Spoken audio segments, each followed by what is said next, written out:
Ballad. Ballad कैसे कहते हैं?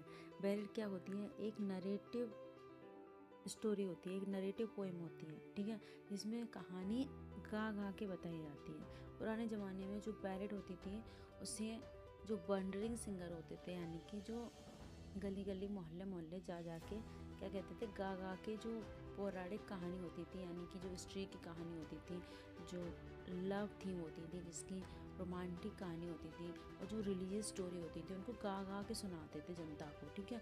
इनकी जो लैंग्वेज होती थी वो कैसी होती थी? आसान होती थी, ऐसी होती थी जो आम जनता को समझ में आ जाए आसानी से।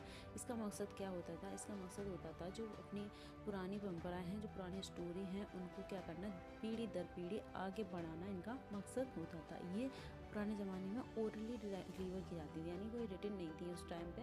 ये पुराने ज़माने में ओरली ही गा गा के सुनाई जाती थी और एक पीढ़ी से दूसरी पीढ़ी में ट्रांसफ़र की जाती थी, ठीक है, जो बैलेड होती थी वो। और जो बैलेड होती थी वो ग्रेट ब्रिटेन में सबसे ज़्यादा फेमस थी, सबसे पहले आयरलैंड में, और मिडिल एज में 19वीं सेंचुरी में ये यूरोप, ऑस्ट्रेलिया में और अमेरिका में बाद में बहुत ज़्यादा फेमस हुई थी बैलेड। बैलेड अक्सर क्वार्टर में लिखे जाते हैं, यानी कि 4 लाइन स्टैंजा में लिखे जाते हैं, और उसकी जो rhyming scheme A B C B और ए बी इसके राइमिंग स्कीम होती है।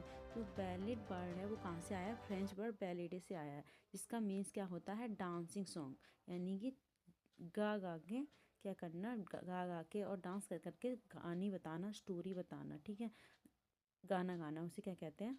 उसका मीनिंग होता है बैलेड का, ठीक है। ये जो ये जो स्टोरी होती है वो मनोरंजन के लिए गाय लिखी जाती है, ठीक है, और अपनी क्या किया जाता है, डांसर के द्वारा गा गा के सुनाई जाती है कि इसको, बैलेड को, ठीक है। ये आयमिक जो टेट्रामीटर है उसमें लिखी जाती है, इसका ये पैटर्न होता है, ठीक है। जो इसमें स्टोरी होती है वो कैसी होती है? या तो रोमांटिक होती है, लव सॉन्ग होता है, या फिर हिस्टोरिकल होती है, या फिर कैसी होती है? रिलीजियस होती है। इसमें जो कहानी बताई